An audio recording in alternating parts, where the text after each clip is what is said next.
El monte de las ánimas, de Gustavo Adolfo Bécquer. La noche de difuntos me despertó a no sé qué hora el doble de las campanas. Su tañido monótono y eterno me trajo a las mientes esta tradición que oí hace poco en Soria. Intenté dormir de nuevo. Imposible. Una vez aguijoneada, la imaginación es un caballo que se desboca y al que no sirve tirarle de la rienda. Por pasar el rato me decidí a escribirla, como en efecto lo hice. Yo la oí en el mismo lugar en que acaeció, y la he escrito volviendo algunas veces la cabeza, con miedo, cuando sentía crujir los cristales de mi balcón estremecidos por el aire frío de la noche. Sea de Helio lo que quiera, ahí va, como el caballo de copas. Primero. Atad los perros. Haced la señal con las trompas para que se reúnan los cazadores y demos la vuelta a la ciudad. La noche se acerca. Es día de todos los santos y estamos en el monte de las ánimas. ¿Tan pronto? A ser otro día. No dejara yo de concluir con ese rebaño de lobos que las nieves del Moncayo han arrojado de sus madrigueras, pero hoy es imposible. Dentro de poco sonará la oración en los templarios, y las ánimas de los difuntos comenzarán a tañer su campana en la capilla del monte. ¿En esa capilla ruinosa? Bah, ¿quieres asustarme? No, hermosa prima. Tú ignoras cuanto sucede en este país porque aún no hace un año que has venido a él desde muy lejos. Refrena tu yegua. Yo también pondré la mía al paso, y mientras dure el camino te contaré la historia. Los pajes se reunieron en alegres y bulliciosos grupos. Los condes de Borges y de Alcudiel montaron en sus magníficos caballos, y todos juntos siguieron a sus hijos, Beatriz y Alonso, que precedían la comitiva a bastante distancia. Mientras duraba el camino, Alonso narró en estos términos la prometida historia. Ese monte, que hoy llaman de las ánimas, pertenecía a los templarios, cuyo convento ves allí, a la margen del río. Los templarios eran guerreros y religiosos a la vez. Conquistada Soria a los árabes, el rey los hizo venir de lejanas tierras para defender la ciudad por la parte del puente, haciendo con ello notable agravio a los nobles de Castilla, que así hubieran sabido solos defenderla como solos la conquistaron. Entre los caballeros de la nueva y poderosa orden y los hidalgos de la ciudad fermentó por algunos años y estalló al fin un odio profundo. Los primeros tenían acotado ese monte, donde reservaban caza abundante para satisfacer sus necesidades y contribuir a sus placeres. Los segundos determinaron organizar una gran batida en el coto, a pesar de las severas prohibiciones de los clérigos con espuelas, como llamaban a sus enemigos. Cundió la voz del reto, y nada fue parte a detener a los unos en su manía de cazar, y a los otros en su empeño de estorbarlo. La proyectada expedición se llevó a cabo. No se acordaron de Elia las fieras. Antes la tendrían presente tantas madres como arrastraron sendos lutos por sus hijos. Aquello no fue una cacería, fue una batalla espantosa. El monte quedó sembrado de cadáveres. Los lobos, a quienes se quiso exterminar, tuvieron un sangriento festín. Por último, intervino la autoridad del rey. El monte, maldita ocasión de tantas desgracias, se declaró abandonado, y la capilla de los religiosos, situada en el mismo monte, y en cuyo atrio se enterraron juntos amigos y enemigos, comenzó a arruinarse. Desde entonces dicen que, cuando llega la noche de difuntos, se oye doblar sola la campana de la capilla, y que las ánimas de los muertos, envueltas en jirones de sus sudarios, corren como en una cacería fantástica por entre las breñas y los zarzales. Los ciervos braman espantados, los lobos aúllan, las culebras dan horrorosos silbidos, y al otro día se han visto impresas en la nieve las huellas de los descarnados pies de los esqueletos. Por eso en Soria le llamamos el Monte de las Ánimas, y por eso he querido salir de él antes que cierre la noche. La relación de Alonso concluyó justamente cuando los dos jóvenes llegaban al extremo del puente que da paso a la ciudad por aquel lado. Allí esperaron al resto de la comitiva, la cual, después de incorporársele los dos jinetes, se perdió por entre las estrechas y oscuras calles de Soria. Segundo, los servidores acababan de levantar los manteles. La alta chimenea gótica del palacio de los condes de Alcudiel despedía un vivo resplandor iluminando algunos grupos de damas y caballeros que alrededor de la lumbre conversaban familiarmente, y el viento azotaba los emplomados vidrios de las ojivas del salón. Solo dos personas parecían ajenas a la conversación general: Beatriz y Alonso. Beatriz seguía con los ojos, absortos en un vago pensamiento, los caprichos de la llama. Alonso miraba el reflejo de la hoguera chispear en las azules pupilas de Beatriz. Ambos guardaban hacía rato un profundo silencio. Las dueñas referían a propósito de la noche de difuntos cuentos temerosos, en que los espectros y los aparecidos representaban el principal papel, y las campanas de las iglesias de Soria doblaban a lo lejos un tañido monótono y triste. «Hermosa prima», exclamó al fin Alonso, rompiendo el largo silencio en que se encontraban.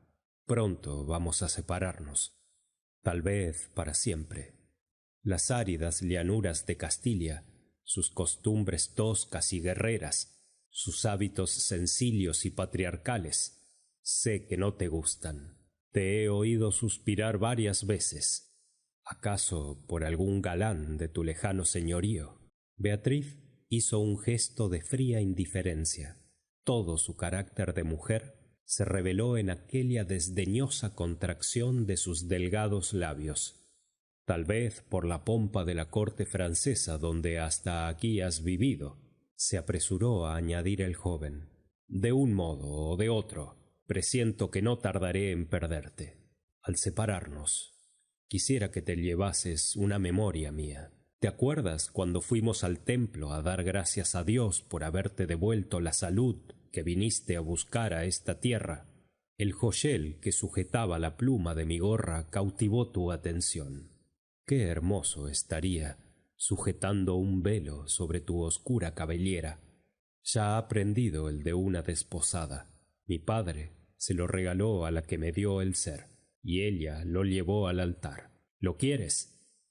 «No sé en el tuyo», contestó la hermosa, «pero en mi país una prenda recibida compromete la voluntad. Solo en un día de ceremonia debe aceptarse un presente de manos de un deudo que aún puede ir a Roma sin volver con las manos vacías». El acento helado con que Beatriz pronunció estas palabras turbó un momento al joven, que después de serenarse dijo con tristeza: «Lo sé, prima, pero hoy se celebran todos los santos, y el tuyo entre todos. Hoy es día de ceremonias y presentes. ¿Quieres aceptar el mío?» Beatriz se mordió ligeramente los labios y extendió la mano para tomar la joya, sin añadir una palabra. Los dos jóvenes volvieron a quedarse en silencio, y volvióse a oír la cascada voz de las viejas que hablaban de brujas y de trasgos, y el zumbido del aire que hacía crujir los vidrios de las ojivas, y el triste y monótono doblar de las campanas. Al cabo de algunos minutos el interrumpido diálogo tornó a reanudarse de este modo: «Y antes que concluya el día de todos los santos, en que así como el tuyo se celebra el mío, y puedes, sin atar tu voluntad, dejarme un recuerdo.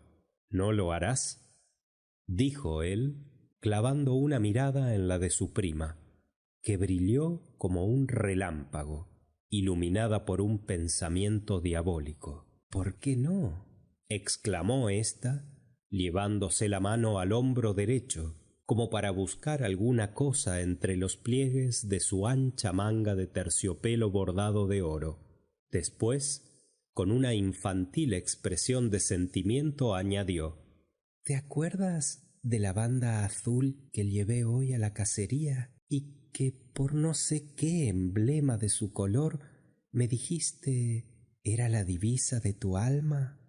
«Sí». «Pues se ha perdido, y pensaba dejártela como un recuerdo». «¿Se ha perdido?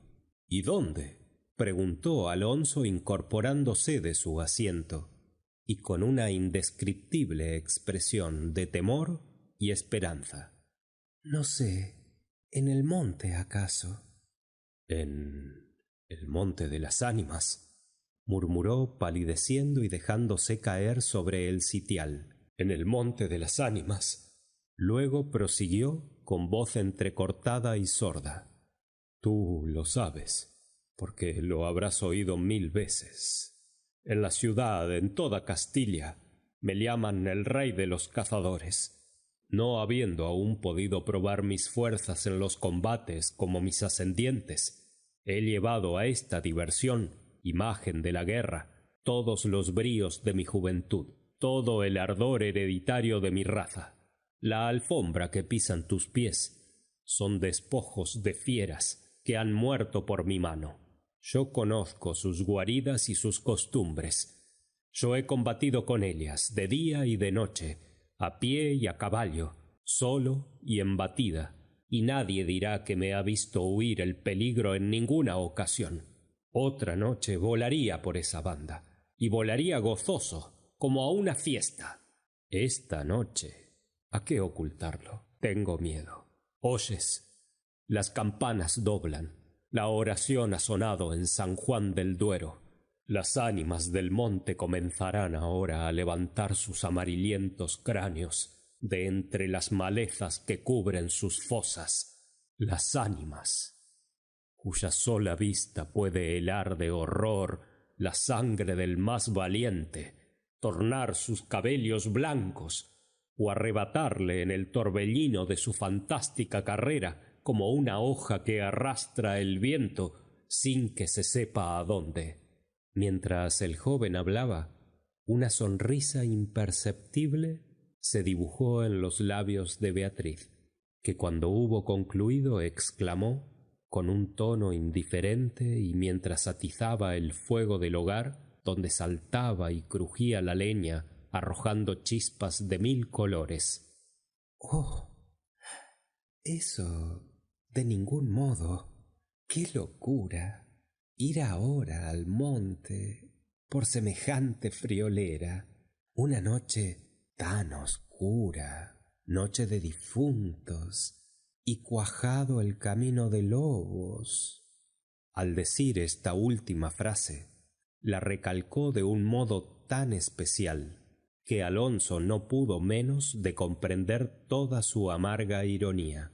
Movido como por un resorte, se puso de pie, se pasó la mano por la frente, como para arrancarse el miedo que estaba en su cabeza y no en su corazón, y con voz firme exclamó, dirigiéndose a la hermosa, que estaba aún inclinada sobre el hogar, entreteniéndose en revolver el fuego: «Adiós, Beatriz, adiós.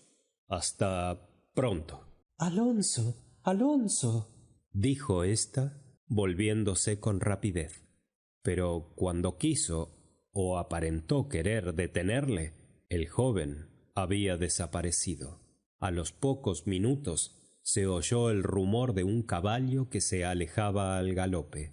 La hermosa, con una radiante expresión de orgullo satisfecho que coloreó sus mejillas, prestó atento oído a aquel rumor, que se debilitaba, que se perdía, que se desvaneció por último. Las viejas, en tanto, continuaban en sus cuentos de ánimas aparecidas.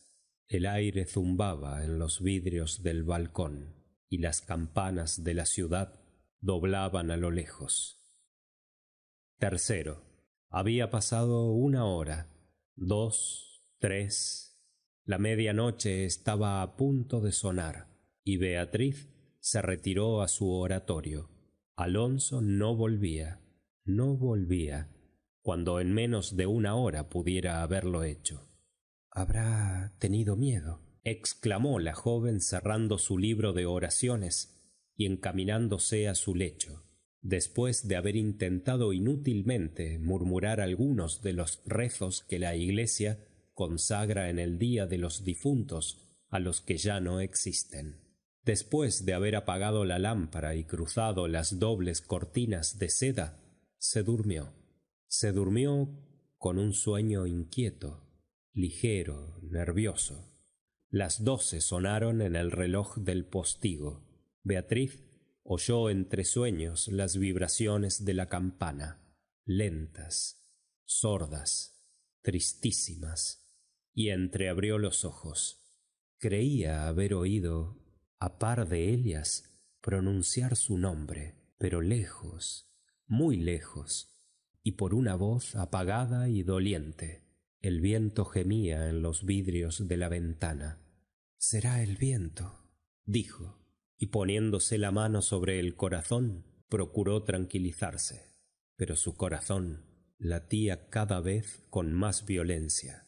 Las puertas de alerce del oratorio habían crujido sobre sus goznes, con un chirrido agudo, prolongado y estridente. Primero unas, y luego las otras más cercanas. Todas las puertas que daban paso a su habitación iban sonando por su orden. Estas con un ruido sordo y suave, aquellas con un lamento largo y crispador. Después, silencio. Un silencio lleno de rumores extraños.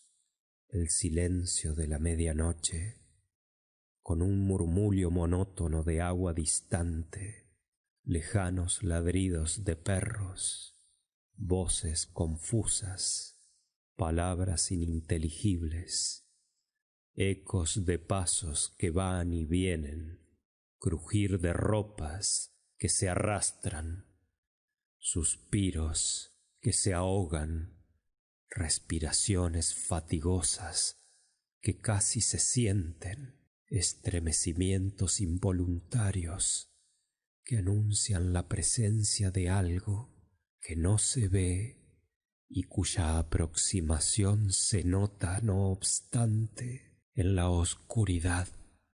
Beatriz, inmóvil, temblorosa, adelantó la cabeza fuera de las cortinillas y escuchó un momento.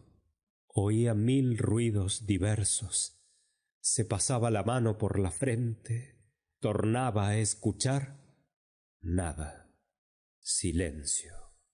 Veía, con esa fosforescencia de la pupila en las crisis nerviosas, como bultos que se movían en todas direcciones, y cuando dilatándose las fijaba en un punto, nada.